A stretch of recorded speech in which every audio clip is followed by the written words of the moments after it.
5 उपन्यासों को अब तक लिखी गई सबसे महान पुस्तक माना गया। साहित्यिक आलोचकों, इतिहासकारों, शौकीन पाठकों और यहाँ तक कि सामान्य पाठकों की भी अलग अलग राय होगी कि कौन सा उपन्यास वास्तव में अब तक लिखी गई सबसे महान पुस्तक है। क्या यह सुंदर, मनोरम, अलंकारिक भाषा वाला उपन्यास है, या कठोर यथार्थवाद वाला एक ऐसा उपन्यास जिसका अत्यधिक सामाजिक प्रभाव पड़ा हो, या जिसने दुनिया को अधिक सूक्ष्म रूप से प्रभावित किया है।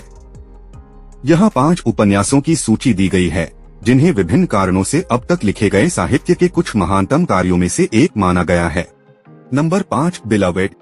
टोनी मॉरिसन का 1987 का आध्यात्मिक और भूतिया उपन्यास बिलवड सेठे नाम के एक भगोड़े गुलाम की कहानी कहता है जो वर्ष 1873 में सिंसिनाटी, ओहियो भाग गया था।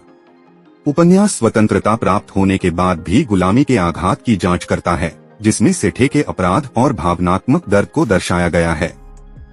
अपने ही बच्चे को मारने के बाद, जिसका नाम उसने बेलवड रखा ताकि उसे गुलाम के रूप में जीवन जीने से रोका जा सके। गुलामी के मनोवैज्ञानिक प्रभावों और उपचार में परिवार और समुदाय के महत्व को संबोधित करने के लिए उपन्यास की सराहना की गई। बिलवड को 1988 में कथा साहित्य के लिए पुलित्जर पुरस्कार से सम्मानित किया गया था। Number 4, Mrs डैलोवे।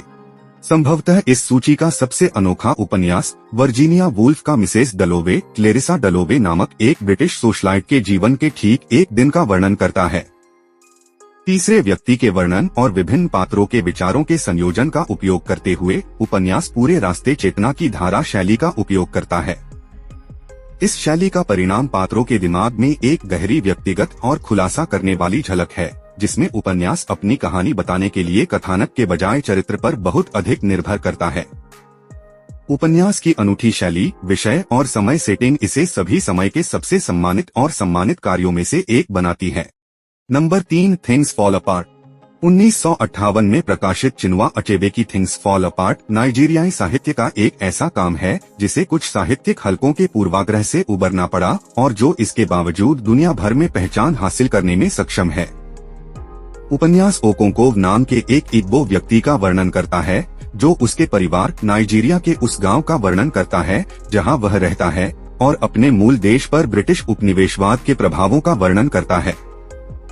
उपन्यास को अक्सर विश्व साहित्य और अफ्रीकी अध्ययन के पाठ्यक्रमों में पढ़ने के लिए सौंपा जाता है। नंबर 2, जेन आयर। चार्लोट ब्रोंटे का जेन आयर एक और उपन्यास जिसे अक्सर स्कूल में पढ़ने के लिए सौंपा जाता था। शुरू में 1847 में छद्म नाम क्यूरर बेल के तहत इस तथ्य को छिपाने के लिए प्रकाशित किया गया था कि लेखक एक महिला थी। जेन आयर ने महिलाओं के लिए व्यक्तिवाद की एक कहानी प्रदान की। उपन्यास का नामांकित चरित्र अनाथ और गरीब से एक सफल और स्वतंत्र महिला में बदल जाता है। Number 1, the colour purple. हालांकि 19वीं सदी से पहले ऐतिहासिक उपन्यास सबसे लोकप्रिय था, एलिस वॉकर अपने 1982 के उपन्यास द कलर पर्पल के साथ शैली की चैंपियन बन गयी, जिसने पुलित्जर पुरस्कार और राष्ट्रीय पुस्तक पुरस्कार जीता। गृहयुद्ध के बाद के अमेरिकी दक्षिण की पृष्ठभूमि पर आधारित यह उपन्यास सेली नाम की एक युवा अफ्रीकी अमेरिकी लड़की के वयस्क होने के बारे में बताता है जो वह भगवान और अपनी बहन नेटी को पत्र लिखती है। सेली को अपने पिता और अंततः अपने पति द्वारा यौन शोषण का सामना करना पड़ता है, जिसमें वह अपनी पीड़ा और विकास के साथ अपने दोस्तों और परिवार की पीड़ा भी बताती है।